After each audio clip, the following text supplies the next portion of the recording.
Как се чувстваше преди да влезеш в програмата и промениш тялото си? Не харесвах външния си вид. Имах ниско самочувствие.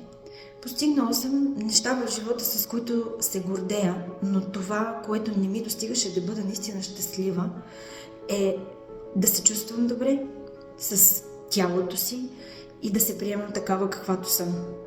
Това не можах да го постигна. Бях нещастна и това ме съсипваше психически. А как се промени начинът, по който се чувстваш в тялото си след като започна? Промени се стойката ми, станах по-подвижна, по-лека и харесвах това, което виждам в огледалото си.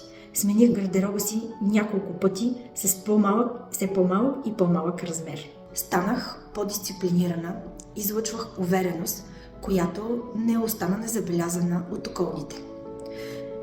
Спечелих възхищението от близките ми, а тези от обкръжението ми, които не виждаха ежедневието ми, непрекъснато ме питаха как се постига тази форма. Какво би посъветвала човек, който се колебае дали да се присъедини и направи промяната? Колебанието е нормално и е породено от страха от неизвестното и от това да не се провалиш.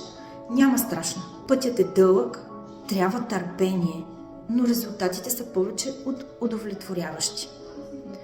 Затова почнете сега, не утре, защото утре може да е твърде късно.